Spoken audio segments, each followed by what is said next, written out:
ಯುಗಗಳಿಂದ ಶತಮಾನಗಳಿಂದ ಮಹಿಳೆ ಅಂದ ತಕ್ಷಣ ನಮ್ಗೆ ಏನು ನೆನಪಾಗುತ್ತೆ ಅಂತ ಹೇಳಿದ್ರೆ ತಾಯಿ ಮಗುವಿಗೆ ತೋರಿಸುವಂಥ ಪ್ರೀತಿ ಮತ್ತೆ ವಾತ್ಸಲ್ಯ ಹಾಗೂ ಕರುಣೆ. ಆದರೆ ಭಾರತದಲ್ಲಿ ಅನೇಕ ಉದಾಹರಣೆಗಳಿವೆ. ಈ ಮಹಿಳೆಯರು ಏನಕ್ಕೆ ಉದಾಹರಣೆ ಆಗಿದ್ದಾರೆ ಅಂದರೆ ಧೈರ್ಯ, ಸ್ಥೈರ್ಯ, ಸಾಹಸ ಮತ್ತು ಶತ್ರುಗಳನ್ನು ಸಂಹಾರ ಮಾಡಿದಂಥ ಅನೇಕ ಉದಾಹರಣೆಗಳಿವೆ. ನಾನು ನಿಮಗೆ ತಿಳಿಸಬೇಕಾಗಿರುವಂಥ ಈ ಮಹಿಳೆ ಇದರಲ್ಲಿ ಮೊದಲನೇ ಸಾಲಿನಲ್ಲಿ ಬಂದಿದ್ದಾಳೆ ಅಂತ ನಾನು ನಿಮ್ಗೆ ಹೇಳ ಬಯಸ್ತೇನೆ.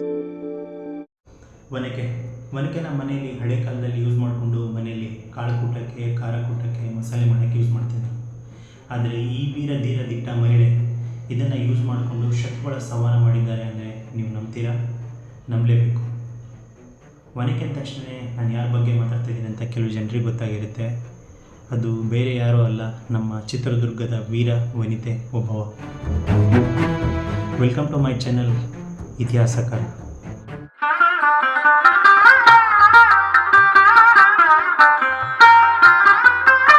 ಮುಂದಿನ ಈ ವೀರವನಿತೆ ಒಬ್ಬಳ ಕತೆ ಹೋಗೋಕ್ಕಿಂತ ಮುಂಚೆ ನಾನೇನಕ್ಕೆ ಪ್ರಥಮವಾಗಿ ನನ್ನ ಚಾನಲಲ್ಲಿ ಒಬ್ಬಳ ಬಗ್ಗೆ ವಿಡಿಯೋ ಮಾಡೋಕ್ಕೆ ನಿರ್ಧರಿಸಿದೆ ಅಂತ ಹೇಳಿದರೆ, ನಾ ಕಂಡಂತೆ ಇತಿಹಾಸದಲ್ಲಿ ಈ ಮಹಿಳೆ ಕಂಡು ಬಂದಂಥ ಒಂದು ಅಪರೂಪವಾದ ಕ್ಯಾರೆಕ್ಟರು. ಏನಕ್ಕೆ ಅಂತಂದು ಹೇಳ್ತೀನಿ. ಈ ಮಹಿಳೆ ಯಾವುದೇ ರಾಣಿಯಾಗಿರಲ್ಲ, ಮಹಾರಾಣಿಯಾಗಿರಲ್ಲ, ಮತ್ತು ಯಾವ ರಾಜಕುಲಕ್ಕೂ ಈ ಮಹಿಳೆ ಸೇರಿರಲ್ಲ. ಶತ್ರುಗಳು ಕೋಟೆ ಮೇಲೆ ಆಕ್ರಮಣ ಮಾಡ್ತಾರೆ. ಆಕ್ರಮಣ ಮಾಡಿದ ಮೇಲೆ ತನ್ನ ಜನರನ್ನು ಮತ್ತು ಕೋಟೆಯನ್ನು ಸಂರಕ್ಷಿಸಬೇಕೆಂದು ಒಂದೇ ಒಂದು ಉದ್ದೇಶಕ್ಕೆ ಶತ್ರುಗಳ ಜೊತೆ ಹೋರಾಡ್ತಾಳೆ. ನೋಡಬೇಕಾಗಿದ್ದು ಇನ್ನೊಂದೇನು ಸಂಗತಿ ಅಂತಂದು ಹೇಳಿದರೆ, ಈ ಮಹಿಳೆಗೆ ಯಾವುದೇ ಶಸ್ತ್ರಾಭ್ಯಾಸಗಳು ಕೂಡ ಇರಲ್ಲ. ಮನೆಯಲ್ಲಿ ಇದ್ದಂಥ ಒಂದು ಒನಕೆನ ತಗೊಂಡು ಶತ್ರುಗಳ ಜೊತೆ ಹೋರಾಡಿ ಅದರಲ್ಲಿ ಅಸುನೀಗ್ತಾಳೆ.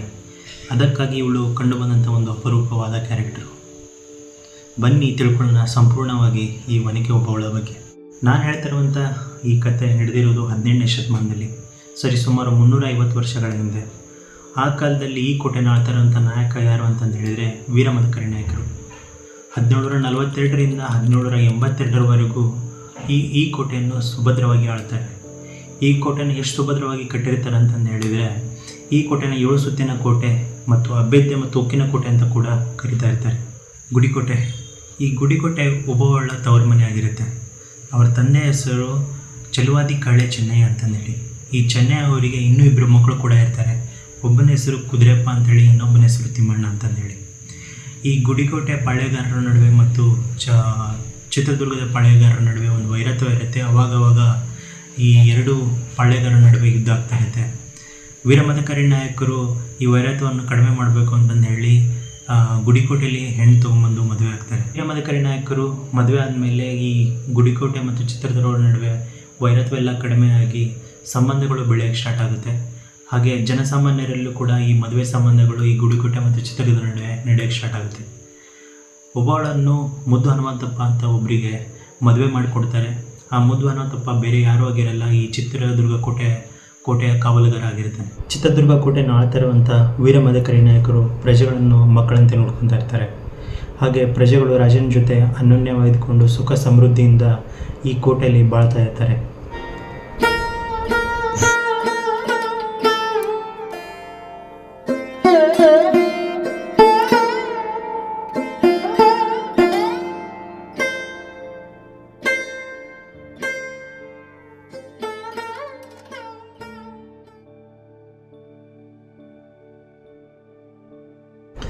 ಈ ಸುಖ ಸಮೃದ್ಧಿ ಹೊಂದಿರುವಂಥ ಈ ಚಿತ್ರದುರ್ಗ ಕೋಟೆ ಮೇಲೆ ಹೈದರಾಲಿಯ ಕೆಟ್ಟ ಕಣ್ಣು ಬಿದ್ದುಬಿಡುತ್ತೆ. ಬಿದ್ದ ತಕ್ಷಣ ಹೈದರಾಲಿ ಏನು ಮಾಡ್ತಾನೆ ಅಂತ ಹೇಳಿದರೆ, ತನ್ನ ಸೈನಿಕರ ಜೊತೆ ಕೋಟೆ ಮೇಲೆ ಆಕ್ರಮಣ ಮಾಡೋಕ್ಕೆ ತೀರ್ಮಾನ ಮಾಡ್ತಾನೆ. ಹಾಗೆ ಸೋಲು ಕೂಡ ಕಾಣ್ತಾನೆ. ಹೀಗೆ ಅನೇಕ ಬಾರಿ ಕೋಟೆ ಮೇಲೆ ಆಕ್ರಮಣ ಮಾಡಿದರೂ ಕೂಡ ಈ ಕೋಟೆನ ಭೇದಿಸೋಕ್ಕಾಗಲ್ಲ. ಅನೇಕ ಬಾರಿ ಹೈದರಾಲಿ ಚಿತ್ರದುರ್ಗ ಕೋಟೆ ಮೇಲೆ ಆಕ್ರಮಣ ಮಾಡಿ ವೀರಮದಕರಿ ನಾಯಕರ ಜೊತೆ ಸೋಲು ಕಾಣ್ತಾ ಹೋಗ್ತಾನೆ. ಹೀಗೆ ಸೋಲುಕೊಂಡು ಹತಾಶೆಗೊಂಡ್ಬಿಡ್ತಾನೆ. ಅಲ್ಲ,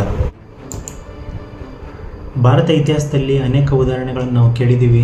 ಈ ರಾಜ್ಯಗಳು, ರಾಜರುಗಳು, ಪ್ರಾಂತ್ಯಗಳು, ಸಂಸ್ಥಾನಗಳು ಹೇಗೆ ಅವನತಿ ಕಂಡು ಅಂತಂದು ಹೇಳಿದರೆ, ಹೊರಗಿನವರ ಆಕ್ರಮಣದಿಂದಲ್ಲ, ಒಳಗಿನವರ ಕುತಂತ್ರದಿಂದ. ಈ ಚಿತ್ರದುರ್ಗ ಕೋಟೆ ಇತಿಹಾಸ ಕೂಡ ಇದಕ್ಕೆ ಹೊರತಾಗಿರಲಿಲ್ಲ. ಹೇಗೆ ರಾಯಣ್ಣರನ್ನು ಮೋಸ ಮಾಡಿ ಬ್ರಿಟಿಷರಿಗೆ ಹಿಡಿದುಕೊಡಲಾಯಿತು, ರಾಣಿ ಚೆನ್ನಮ್ಮರನ್ನು ಮೋಸದಿಂದ ಯುದ್ಧದಲ್ಲಿ ಸೋಲಿಸಲಾಯಿತು, ವಿಜಯನಗರ ಪರಂಪರೆ ಹೇಗೆ ನಶಿಸಿತು, ಹಾಗೆ ಚಿತ್ರದುರ್ಗದ ಕೋಟೆ ಕೂಡ ಈ ಕುತಂತ್ರಕ್ಕೆ ಬಲಿಯಾಯಿತು. ವೀರಮದಕರಿ ನಾಯಕರು ಈ ಕೋಟೆಯಲ್ಲಿ ಒಂದು ಚಿಕ್ಕದ ಸುರಂಗ ಮಾರ್ಗವನ್ನು ಮಾಡಿಸಿರ್ತಾರೆ. ಈ ಮಾರ್ಗ ಕೆಲವು ಜನಕ್ಕೆ ಕೋಟೆಯಲ್ಲಿ ಗೊತ್ತಿರುತ್ತೆ. ಈ ಮಾರ್ಗ ಏನಕ್ಕೆ ಮಾಡಿಸಿರ್ತಾರೆ ಅಂತ ಹೇಳಿದರೆ, ದಿನನಿತ್ಯ ಸಾಮಾನ್ಯದಂಥ ಹಾಲು ಮೊಸರು ತರೋಕ್ಕೆ ಯೂಸ್ ಮಾಡ್ತಾ ಇರ್ತಾರೆ. ಅದು ಈ ಮಾರ್ಗ ಎಷ್ಟು ಚಿಕ್ಕದಾಗಿರುತ್ತೆ ಅಂತಂದು ಹೇಳಿದರೆ ಒಬ್ಬನ ಮನುಷ್ಯ ಒಂದು ಟೈಮಲ್ಲಿ ತೆಗೆದುಕೊಂಡು ಹೋಗೋಕ್ಕೆ ಮಾತ್ರ ಜಾಗ ಇರುತ್ತೆ.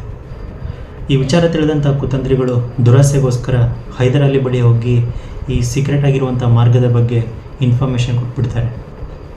ಈ ವಿಚಾರ ತಿಳಿದಂಥ ಕುತಂತ್ರಿಗಳು ದುರಾಸೆಗೋಸ್ಕರ ಹೈದರಾಲಿ ಬಳಿ ಹೋಗಿ ಈ ಸೀಕ್ರೆಟ್ ಆಗಿರುವಂಥ ಮಾರ್ಗದ ಬಗ್ಗೆ ಇನ್ಫಾರ್ಮೇಷನ್ ಕೊಟ್ಬಿಡ್ತಾರೆ. ಹೀಗೆ ರಹಸ್ಯ ಮಾರ್ಗ ತಿಳಿದಂಥ ಹೈದರಾಲಿ ಹೊಂಚವಕ್ಕಿ ಚಿತ್ರದುರ್ಗ ಕೋಟೆ ಮೇಲೆ ಆಕ್ರಮಣ ಮಾಡಲು 200ಕ್ಕೂ ಹೆಚ್ಚು ಸೈನಿಕರನ್ನು ಕಳಿಸ್ತಾನೆ. ಆ ದಿನ ಕೋಟೆ ಕಾಯುವ ಕೆಲಸದಲ್ಲಿ ಮುದ್ದು ಹನುಮಂತಪ್ಪ ಇರ್ತಾನೆ. ಮುದ್ದು ಹನುಮಂತಪ್ಪ ಯಾರು ಅಂತಂದು ಹೇಳಿದರೆ ಒಬ್ಬ ಒಳಗಂಡ. ಹೀಗೆ ಕೋಟೆ ಕಾಯ್ತಾ ಇರ್ತಾನೆ. ಅವತ್ತಿನ ದಿನ ಊಟದ ಸಮಯ ಆಗುತ್ತೆ. ಆ ಸಮಯ ನೋಡಿಕೊಂಡು ಮುದ್ದು ಹನುಮಂತಪ್ಪ ಮನೆಗೆ ಊಟಕ್ಕೆ ಬರ್ತಾನೆ. ಆ ಸಮಯನ ಕಾದಿರುವಂಥ ಹೈದರಾಲಿ ಸೈನಿಕರು ಕೋಟೆ ಒಳಗಡೆ ನುಗ್ಗಕ್ಕೆ ಪ್ರಾರಂಭ ಮಾಡ್ತಾರೆ. ಹೀಗೆ ಯಾವುದ್ರ ಬಗ್ಗೆ ಅರಿವಿಲ್ಲದಂಥ ಮುದ್ದು ಹನುಮಂತಪ್ಪ ಮನೆಗೆ ಬಂದು ಊಟಕ್ಕೆ ಕೂತ್ಕೋತಾನೆ. ಗಂಡನ ನೋಡಿದಂಥ ಒಬ್ಬವ ಗಂಡನಿಗೆ ಪ್ರೀತಿಯಿಂದ ಊಟಕ್ಕೆ ಬಡಿಸ್ತಾಳೆ. ಗಂಡನಿಗೆ ಊಟಕ್ಕೆ ಬಡಿಸಿದಂಥ ಒಬ್ಬವ ಗಂಡನಿಗೆ ನೀರು ಕೊಡಲ್ಲ ಅಂತಂದು ಹೇಳಿ ಮಡಿಕೆ ನೋಡ್ತಾಳೆ. ಮಡಿಕೆಯಲ್ಲಿ ನೀರು ಖಾಲಿಯಾಗಿರುತ್ತೆ. ಆ ಮಡಿಕೆಯನ್ನು ತೊಗೊಂಡು ನೀರು ತರೋಕ್ಕೆ ಅಂತ ಹೊರಗಡೆ ಹೋಗ್ತಾಳೆ. ಮಡಿಕೆ ತೊಗೊಂಡು ಹೋಗ್ತಾ ಇರೋವಂಥ ಒಬ್ಬವನಿಗೆ ಒಂದು ವಿಚಿತ್ರವಾದ ಶಬ್ದ ಕೇಳುತ್ತೆ. ಆ ಶಬ್ದ ಏನು ಅಂತಂದು ಹೇಳಿದರೆ ಸೈನಿಕರ ಪಿಸು ಮಾತು ಮತ್ತು ಒಳಗಡೆ ನುಸುಳುವಂಥ ಶಬ್ದ ಕೇಳುತ್ತೆ. ಇದನ್ನು ಕೇಳಿದಂಥ ಒಬ್ಬವ ಗಾಬರಿಗೊಂಡು ಮನೆಗೆ ವಾಪಸ್ ಓಡಿ ಬರ್ತಾಳೆ. ಓಡಿ ಬಂದು ನೋಡಿದಾಗ ಗಂಡಂದು ಇನ್ನೂ ಊಟ ಮುಗ್ದಿರಲ್ಲ. ಮನೆಯಲ್ಲಿ ಮೂಲೆಯಲ್ಲಿದ್ದಂಥ ಒನಕೆನ ನೋಡಿದಂಥ ಒಬ್ಬವ ಈ ಒನಕೆಯಿಂದ ಶತ್ರುಗಳ ಸಂಹಾರ ಮಾಡಬೇಕು ಅಂತಂದೇಳಿ ನಿರ್ಧರಿಸ್ತಾಳೆ. ಹೀಗೆ ಒನಕೆನ ಎತ್ಕೊಂಡು ವೀರಗಚ್ಚೆಯನ್ನು ಕಟ್ಟಿ ಸುರಂಗ ಮಾರ್ಗದ ಕಡೆ ಹೋಗ್ತಾಳೆ. ಒನಕೆ ಹಿಡಿದಂಥ ಒಬ್ಬವ ಸುರಂಗ ಮಾರ್ಗದ ಬಳಿ ಹೋಗ್ತಾಳೆ. ಅವತ್ತಿನ ದಿನ ಯಾವ ದೇವರ ಕೃಪೆಯೋ ಒಬ್ಬವ ಮಹಾಕಾಳಿ ರೂಪವನ್ನೇ ತಾಳ್ಬಿಟ್ಟಿರ್ತಾಳೆ. ಬಲವಾಗಿ ಒನಕನ ಹಿಡ್ಕೊಂಡು ಒಳಗಡೆ ನುಸುಳುತ್ತಿರುವಂಥ ಸೈನಿಕನಿಗೆ ತಲೆಗೆ ಬಲವಾಗಿ ಹೊಡಿತಾಳೆ. ಪೆಟ್ಟು ತಿಂದಂಥ ಸೈನಿಕ ಅಲ್ಲೇ ಸ್ಥಳದಲ್ಲೇ ಸಾಯ್ತಾನೆ. ಹೀಗೆ ಒಳಗಡೆ ನುಸುಳುತ್ತಿರುವಂಥ ಸೈನಿಕರಿಗೆ ಒನಕೆಯಿಂದ ತಲೆಗೆ ಬಲವಾಗಿ ಹೊಡಿತಾ ಇರ್ತಾಳೆ. ಹೀಗೆ ಪೆಟ್ಟು ತಿಂದಂಥ ಸೈನಿಕರು ಸಾಯ್ತಾ ಇರ್ತಾರೆ. ಈಗ ಸತ್ತಂಥ ಸೈನಿಕರನ್ನು ಒಬ್ಬವ ಬದಿಗೆ ಸರಿಸಿ ಮತ್ತೆ ಇನ್ನೊಬ್ಬ ಸೈನಿಕ ಬರ್ತಾ ಇರ್ತಾನೆ. ಅವನ ತಲೆಗೆ ಹೀಗೆ ಹೊಡಿತಾ ಇರ್ತಾಳೆ. ನೋಡ್ತಾ ಇದ್ದಂಥ 8ರಿಂದ 10 ಸೈನಿಕರನ್ನು ಈ ಒನಕೆಲಿಂದ ಸಾಯಿಸ್ತಾಳೆ. ಈ ಕಡೆ ಮನೆಯಲ್ಲಿ ಕುಳಿತಿರುವಂಥ ಕೋಟೆ ಕಾವಲುಗಾರ ಮುದ್ದು ಹನುಮಂತಪ್ಪಂದು ಊಟ ಮುಗಿಯುತ್ತೆ. ಹಾಗೆ ನೀರು ತರಲು ಹೋದಂಥ ಒಬ್ಬವ ವಾಪಸ್ ಬರಲಾರ್ದನ್ನು ಕಂಡು ಒಬ್ಬವನ್ನು ಹುಡುಕ್ತಾ ಹೊರಗಡೆ ಬರ್ತಾನೆ. ಹೀಗೆ ಬರ್ತಾ ಸುರಂಗ ಮಾರ್ಗದ ಬಳಿ ಈ ಮುದ್ದು ಹನುಮಂತಪ್ಪ ಬರ್ತಾನೆ. ಬಂದು ಆ ಒಬ್ಬವನನ್ನು ನೋಡಿ ನಿಬ್ಬೆರಗಾಗ್ಬಿಡ್ತಾನೆ. ಒಬ್ಬವಳನ್ನು ನೋಡಿ ಗಾಬರಿಯಾದಂಥ ಮುದ್ದು ಹನುಮಂತಪ್ಪ ಒಬ್ಬವಳ ಬಳಿ ಹೋಗಿ ಕೇಳ್ತಾನೆ ಏನಾಗಿದೆ ಅಂತಂದೇಳಿ. ಆವಾಗ ಒಬ್ಬವ ಹೇಳ್ತಾಳೆ ಚಿತ್ರದುರ್ಗದ ಕೋಟೆಯ ಮೇಲೆ ಹೈದರಾಲಿ ಸೈನಿಕರು ಮುತ್ತಿಗೆ ಹಾಕಿದ್ದಾರೆ ಅಂತೇಳಿ. ಇದನ್ನು ಕೇಳಿದ ತಕ್ಷಣವೇ ಮುದ್ದು ಹನುಮಂತಪ್ಪ ಯುದ್ಧ ಕಾಳೆಯನ್ನು ಊದ್ತಾನೆ.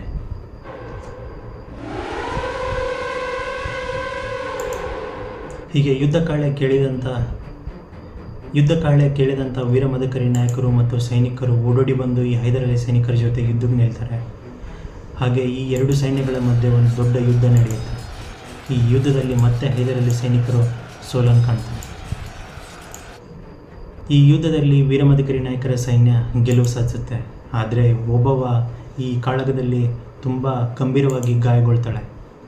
ತನ್ನ ಪ್ರಾಣವನ್ನು ಲೆಕ್ಕಿಸದೆ ಯಾವುದೇ ಶಸ್ತ್ರಾಭ್ಯಾಸಗಳನ್ನು ಇಲ್ಲಾರ್ದೇ ಶತ್ರುಗಳ ಜೊತೆ ಹೋರಾಡಿ ತನ್ನ ಪ್ರಾಣವನ್ನು ಮುಡಿಪಾಗಿಡ್ತಾಳೆ.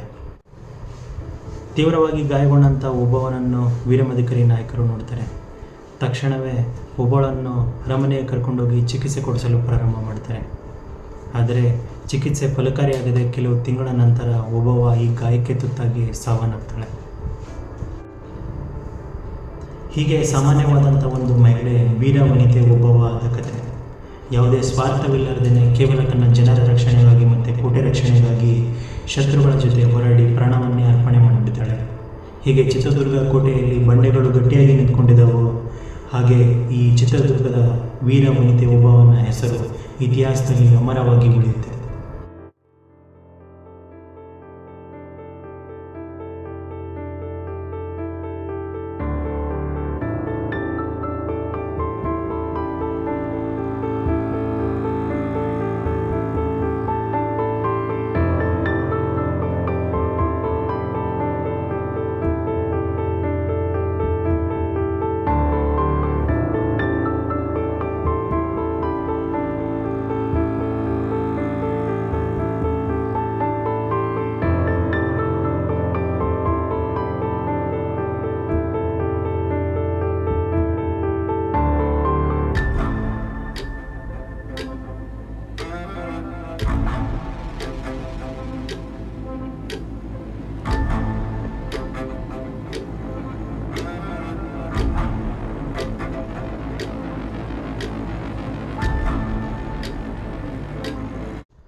Thanks for watching the video. ನಾನು ಮಾಡಿರುವಂಥ ಈ ವಿಡಿಯೋ ನಿಮಗೆ ಇಷ್ಟ ಆಗಿದ್ದರೆ ದಯವಿಟ್ಟು ಲೈಕ್ ಮಾಡಿ, ಕಾಮೆಂಟ್ ಮಾಡಿ ಮತ್ತು ಶೇರ್ ಮಾಡಿ.